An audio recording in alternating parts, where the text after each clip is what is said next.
Mystic vibrations అంటే IB Sahu. IB Sahu అంటే vibrations అనేంతగా పేరు సాధించారు. 25 ఏళ్ల సుదీర్ఘ అనుభవం. దేశ విదేశాల్లో ఎంతో మందికి నేమ్ కరెక్షన్స్ చేయడం ద్వారా సొల్యూషన్స్ చూపించారు. చిన్న పిల్లలకు అద్భుతమైన శక్తితో ఉన్న పేర్లు నిర్ణయించడంలో ఆమెకు ఆమె సాటి.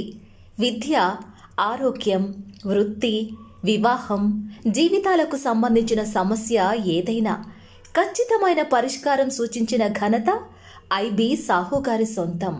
మీ పేరును శక్తివంతంగా తీర్చిదిద్ది మీకు అందించడంలో 100% విజయం సాధించిన IB Sahu. Mystic vibration numerology. మనం కొన్ని లెటర్స్ గురించి ఎంత చెప్పుకున్నా, ఎన్నిసార్లు చెప్పినా ఎన్ని విషయాలు మిగిలిపోతూ ఉంటాయండి. అయితే ఇక్కడ ఒక్క విషయం చూసేవారందరూ కూడా గుర్తుపెట్టుకోండి అమ్మా. ఎస్ లెటర్ ఎన్నో లక్షణాలు కలిగి ఉంటుందండి. మీ మీద ఎస్ ఎలా పనిచేస్తుంది అనేది మీకు మాత్రమే సొంతం. అయితే తెలియకుండా మనము ఎస్తో పేరు పెట్టుకున్నప్పటికీ, లేదా ఎస్ ఉండాల్సిన ప్లేసెస్లో ఉండకపోయినా ఎటువంటి ప్రాబ్లమ్స్ ఎందుకు వస్తున్నాయి అనే దానికి ఒకే ఒక్క రీజన్ ఉందండి. మీరు ఎస్ కన్స్ట్రక్షన్ చూడండి ముందు, అంటే అర్థం చేసుకోగలిగితే ఎస్ ఎలా ఉంటుందండి అంటే మామూలుగా అయితే పాములా ఉంటుంది, సర్పము, సర్పెంటైన్, ఇవన్నీ పక్కన పెట్టేద్దామండి. ఇవన్నీ పక్కన పెట్టేద్దాం. అంటే ఒక్కొక్క మనిషికి నేను విశ్లేషణ చేసినప్పుడు ఈ పాము లాంటి రూపం కానివ్వండి, దాని కష్టాలు కానివ్వండి, లేకపోతే అటువంటి విష స్వభావం కానివ్వండి, అప్పుడు చెప్పుకుందాం. బట్ ఇక్కడ ఎస్లో మనకు వచ్చేది ఏమిటండి, ఎస్లో 2 సీలు ఉంటాయండి. పైన ఒక సి, కింద ఒక సి, దీన్ని జాయిన్ చేస్తూ ఒకటి ఉంది. దీన్ని గణపతి స్వరూపం అంటారు. అంటే మన పేరుని ఎస్తో కనుక ఇలా రాసుకుంటే ఎస్లో ఉన్నటువంటి నెగిటివ్ అంతా తగ్గిపోతుంది. First point. సెకండ్ పాయింట్ అండి, ఇదే సీలు ఒకటి సవ్య దిశలో పర్ఫెక్ట్గా ఉంటుంది, రెండవది యాంటీ క్లాక్ వైజ్లో ఉంటుందండి. అంటే ఎస్లో మీరు పైన ఒక సి, కింద సి ఎలా చూసారో, ఒకటి క్లాక్ వైజ్ సి ఉంటే రెండవది యాంటీ క్లాక్ వైజ్. అంటే ఏంటండి, మనం అవునంటే కాదంటుంది ఒక ఎస్ రాసే విధానం. ఒక ఎస్ ఏమంటుంది, పైనుంచి కిందకి చూస్తుంది, మళ్ళీ కింద నుంచి పైకి చూస్తుంది ఒక ఎస్. సో వీటి లక్షణాలు డిఫర్ అవ్వవా మీకు? ఒక సావిత్రి ఇబ్బంది పడింది అంటే సావిత్రిలో ఎస్ కన్స్ట్రక్షన్లో క్లాక్ అండ్ యాంటీ క్లాక్ ఉన్నాయండి. ఒక శ్రీదేవి తారస్థాయికి చేరింది అంటే ఎస్లో ఒక సి కిందకి చూస్తూ మరొక సి మళ్ళీ పైకి చూస్తుంది. అంటే ఊర్ధ్వ పతనాలు 2 ఎస్లో ఉంటాయి. ఖచ్చితంగా ఉంటుందండి.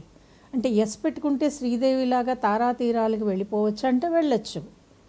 ఎస్ పెట్టుకుంటే శ్రీదేవి లాంటి ఎండింగ్ ఉంటుందా అంటే అందరికీ ఉండదండి. అది ఆ శ్రీదేవికి మాత్రమే స్వంతం. ఇక్కడ చూడండి, మళ్ళీ ఎస్ కాంబినేషన్లో స్టార్ట్ అయ్యి ఐతో ఎండ్ అయినందువల్ల ఐ అనేదాన్ని మేము యముడికి సంబంధించిన లెటర్గా కూడా భావిస్తాం. సో ఎటువంటి లెటర్ ఉన్నప్పుడు, డేట్ ఆఫ్ బర్త్లో గండం ఉన్నప్పుడు, అర్థమైందండి, 53 ఇయర్స్ అనుకోండి. అంటే ఎంత విచిత్రం అంటే ఒక లెక్కని మనం వేసుకుంటే ఆ 53లో 3 అనేది 2 సీలు కూడా ఒకే డైరెక్షన్లో వచ్చినాయి. అంటే 53వ ఏట మళ్ళీ మీకు 58లో కనపడుతుందండి.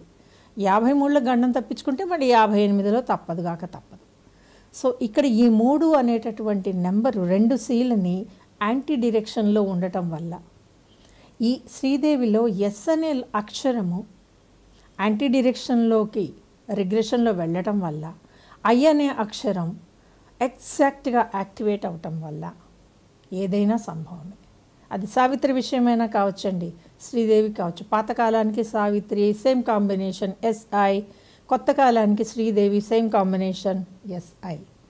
అంత మాత్రం చేత ఎస్తో పేరు పెట్టుకోవటం తప్ప అని అంటే కాదండి. మ్యాక్సిమం నేమ్స్ ఎస్తో ఉంటాయి, నిజంగా పవర్ఫుల్గా ఉంటాయి. ఎస్తో ఉన్న వ్యక్తులు బాగున్న వాళ్ళు ఉంటారు. అయితే ఎస్ఎస్తో ఎండ్ అవుతారు చూడండి. ఎస్తో స్టార్ట్ అయ్యి ఎస్తో ఎండ్ అయినప్పుడు మాత్రం పైకి ఎదగటము కింద పడిపోవటం అనేది మామూలుగా ఉండదండి, జరిగి తీరుతాయి. అయితే ఒక అక్షరం ఇంత చేస్తుందా అని మీరు అనొచ్చండి. ఇది ఎస్ అనే కాదు, ఒక అక్షరం ఇంత చేస్తుందా? అవునండి, ఆ కెపాసిటీ ఉందండి. ఎందుకంటే మనం పేరు పెట్టుకునేటప్పుడు వైబ్రేషన్లో పెడుతున్నాము, సో ఎస్తో ఎంతమందైనా రావచ్చండి. అబ్బాయిల పేర్లు ఎస్తో ఉంటాయి, ఎస్తో అమ్మాయిల పేర్లు ఉంటాయి. నేను చెప్పేది ఒకటేనండి, ఎస్తో ఉన్నప్పుడు మీ మిగిలిన అక్షరాలన్నీ కూడా పర్ఫెక్ట్గా ఉన్నాయనుకోండి, ఎస్తో పేరు పెట్టినప్పుడు లైఫ్ అద్భుతం.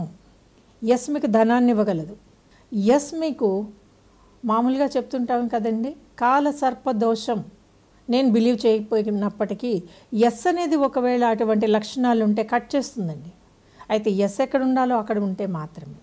సో చాలామంది ఎస్తో పేర్లు పెట్టుకోవడానికి భయపడుతున్నారు. భయం అవసరం లేదండి. మీ డేట్ ఆఫ్ బర్త్కి ఎస్ సరిపోతే దానంతటి ఉత్కృష్టమైన పేరు ఇంకెక్కడా లేదండి. ఉత్థానమే తప్ప పతనాన్ని ఇవ్వదు. కానీ సరిపోని ఇదిలో ఉంటే కొన్ని కాంబినేషన్స్ ఉంటాయండి. కొన్ని జనరల్ వీడియోస్లో నేను మీకు చెప్తాను. నిజమా అనిపిస్తుందండి. ఎస్, దాన్నే అంటాం మనం సైంటిఫిక్ రీసెర్చ్ అంటారండి.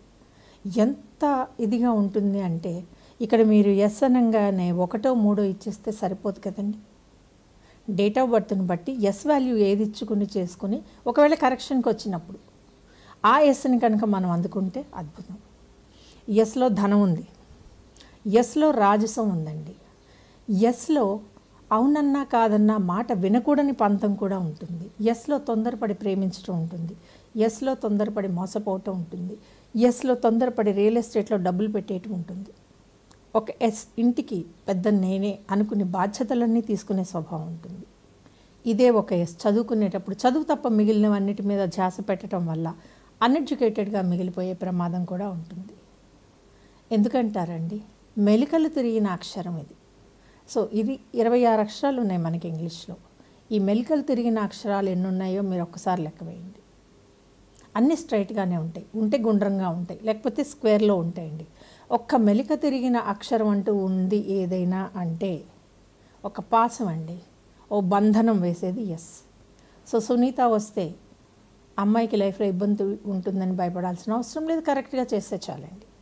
ఎస్తో ఏ పేరున్నా పర్వాలేదు, ఎలా ఉన్నా పర్వాలేదు, బట్ ఆ ఎస్ మీది ఆ డేట్ ఆఫ్ బర్త్లో పవర్ఫుల్గా చేయొచ్చండి, భయపడక్కర్లేదు. ఎస్ అద్భుతమైన అక్షరం. అట్ ద సేమ్ టైం అద్భుతమైన నెగిటివ్ లెవెల్స్ కలిగిన అక్షరం కూడా ఎస్ఏ. ఈ వీడియో కనుక మీకు నచ్చినట్లయితే లైక్ చేయండి, షేర్ చేయండి, మా ఛానల్ని సబ్స్క్రైబ్ చేయండి. మరెన్నో విషయాలండి మీ దృష్టికి వస్తూ ఉంటాయి.